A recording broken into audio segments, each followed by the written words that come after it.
मां ने कर दी बेरहमी से अपने बेटे की हत्या। उसके बाद में उसे फर्श के नीचे गाड़ देती है, ऊपर इतना सुंदर फर्श करवाती, आराम से वहां पर रह रही थी। नमस्कार दोस्तों, स्वागत है आप सभी का एक बार फिर से। बड़ी वारदात निकलकर सामने आ रही है हरियाणा के रोहतक से, जहां पर एक महिला रहती थी अपने घर परिवार के साथ में। हालांकि अब उस महिला को काफी समय हो चुका था, उसका एक लड़का भी हो चुका था। महिला की दूसरी शादी थी। अपने पति के ट्रांसफर के चलते अब वह किसी दूसरे शहर में जाकर रहना शुरू कर देती है। अक्सर ही उसे अपने पति के ट्रांसफर के चलते जगह बदलनी पड़ा करती थी। उसका बड़ा लड़का था जिसका नाम राहुल था, उससे महिला ज्यादा प्यार नहीं किया करती थी, अपने छोटे बेटे से ज्यादा प्यार किया करती थी। अब की बात भी कुछ इसी प्रकार से है कि राहुल अक्सर ही अपनी बुआ से मिलने के लिए जाता रहा करता था, पर 3 महीने हो गए थे राहुल को लगातार बुआ फोन लगा रही थी और ना ही राहुल बुआ का कोई फोन उठा रहा था और ना ही पिछले 3 महीने से ज्यादा समय हो गया था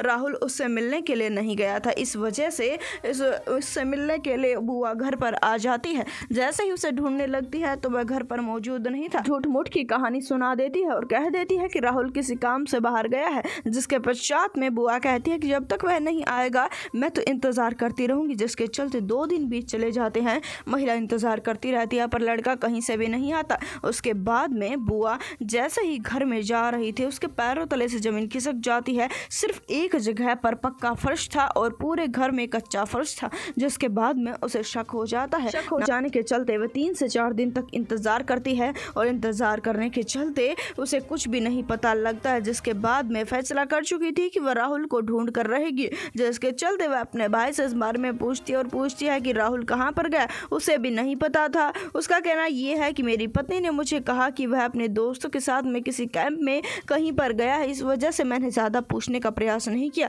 तुरंत ही महिला पुलिस के पास में फोन करती है और पुलिस के पास में फोन करके ये वारदात बता देती है, जिसके बाद में पुलिस मौके वारदात पर पहुंच जाती है और उस फर्श को खोदा जाता है। जैसे इस फर्श को हटाया जाता है असलियत सामने आती है, पैरों तले से जमीन खिसक जाती है, हर कोई हक्का बक्का रह जाता है। महिला के सामने ये सच्चाई आती है कि राहुल को नीचे दफन कर दिया गया था, जिसके चलते घर वालों को तुरंत ही गिरफ्तार कर लिया जाता है। इस बारे में पूछताछ की जाती है तो हैरान कर देने वाली सच्चाई पता लगती है। ये सच्चाई पता लगती है कि मां ने अपने छोटे बेटे के साथ में मिलकर उस लड़के की हत्या की है। पुलिस उन्हें पुलिस थाने में लेकर जाती है और सच्चाई जानने का प्रयास करती है। वह सारी चीज कबूल लेते हैं और उनका कहना यह है कि महिला को हमेशा ऐसा लगता था कि वह उसकी सारी प्रॉपर्टी को हड़प लेगा, इसी वजह से उसने इसे हत्या को अंजाम दिया। हालांकि हत्या को अंजाम देने के करीबन 2 से 3 महीने तक भी किसी को नहीं पता चला। महिला ने इतनी चालाकी से इस कांड को किया था, इतनी चालाकी से इस वारदात को अंजाम दिया था। हालांकि महिला पुलिस की गिरफ्त में है।